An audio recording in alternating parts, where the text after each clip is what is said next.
Resumen capítulo 15 del libro El Libertador. Jesús asiste a una fiesta de bodas. En una reunión familiar celebrada en una pequeña aldea de Galilea, Jesús usó su poder para aumentar el gozo de una fiesta de bodas. Así demostró que nos comprende y que desea contribuir a nuestra felicidad. En el desierto, él mismo bebió la copa de la desgracia, pero salió de allí para darnos la copa de la bendición. Se iba a celebrar un casamiento en Caná. El novio y la novia eran parientes de José y María, y Jesús fue invitado a la fiesta junto con sus discípulos. Su madre María había oído hablar de la señal que Dios había dado a las orillas del río Jordán en ocasión de su bautismo. Las noticias le habían hecho recordar las escenas que durante años había guardado en su corazón.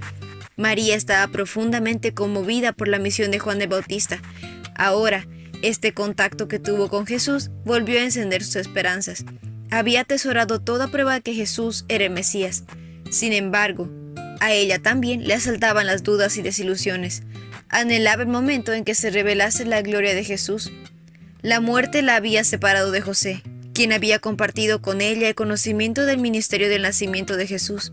En la fiesta de bodas lo encontró, el mismo hijo tierno y servicial. Su rostro daba indicios de su conflicto en el desierto, y una nueva expresión de dignidad y poder evidenciaba su misión celestial. Lo acompañaba un grupo de jóvenes que lo llamaban maestro.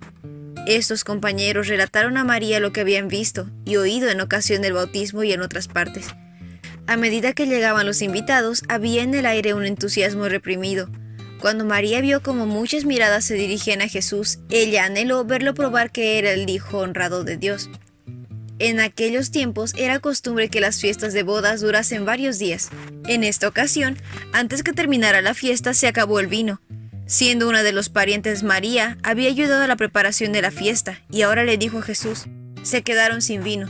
Estas palabras eran una sugerencia para que él supliera la necesidad, pero Jesús contestó: apreciada mujer, de este no es nuestro problema, todavía no ha llegado mi momento. Esta respuesta no expresaba frialdad ni falta de cortesía. En la costumbre oriental se empleaba con las personas a quienes se les deseaba demostrar respeto. Existía el peligro de que María considerase que su relación con Jesús le daba el derecho hasta cierto punto para dirigirlo en su misión. Durante 30 años había sido un hijo amante y obediente, pero ahora debía atender la obra de su padre como Salvador del mundo. Ningún vínculo terrenal debía impedirle cumplir su misión. María podía hallar salvación únicamente a través del Cordero de Dios. Su conexión con Jesús no la colocaba en una relación espiritual con él diferente de la que cualquier otro ser humano. Las palabras del Salvador dejan en claro la diferencia que hay entre su relación con ella como hijo de hombre y como hijo de Dios. Aunque María no tenía una concepción correcta de la misión de Cristo, confiaba en él plenamente, y Jesús respondió a esa fe. Jesús realizó su primer milagro para honrar su confianza y fortalecer la fe de los discípulos. Por las profecías, los discípulos entendieron que Jesús era el Mesías, pero se quedaron amargadamente chasqueados por la incredulidad, los arraigados prejuicios y el odio que manifestaron hacia Jesús los sacerdotes y los rabinos. Los primeros milagros de Jesús fortalecieron a los discípulos a mantenerse firmes frente a la oposición. María dijo a los que servían a la mesa: hagan lo que Él les diga. Al lado de la puerta había 6 grandes tinajas de piedras para agua. Jesús ordenó a los siervos que las llenasen con agua. Entonces dijo: ahora saquen un poco y llévenselo al maestro de ceremonias. En vez de agua, de las tinajas salió vino. Al probar el vino que llevaron los criados, el maestro de ceremonias lo encontró mejor que cualquier otro vino que hubiese bebido antes. Volviéndose al novio le dijo: un anfitrión siempre sirve el mejor vino primero, y una vez que todos han bebido bastante, comienza a ofrecer el vino más barato. Pero tú has guardado el mejor vino hasta ahora. El don de Cristo en la fiesta de bodas fue un símbolo. Manos humanas trajeron el agua con que llenaron las tinajas, pero solo la palabra de Cristo podía darle el poder de la vida. La palabra de Cristo proporcionó una vasta provisión para la fiesta. Su gracia es así de abundante para borrar nuestras iniquidades y para sostener la vida espiritual. El vino que Jesús proveyó para la fiesta y que dio a los discípulos como símbolo de su propia sangre era el jugo puro de uva. En el Antiguo Testamento, Cristo había dado la advertencia: el vino produce burlones, la bebida alcohólica lleva a la pelea, los que se dejan llevar por la bebida no pueden ser sabios. Cristo fue el que indicó que Juan el Bautista no debía beber vino ni ninguna bebida alcohólica. Él ordenó a la madre de Sansón que tuviera una abstinencia similar. y él pronunció una maldición sobre cualquiera que ofreciese una copa a su prójimo. Cristo no contradijo su propia enseñanza.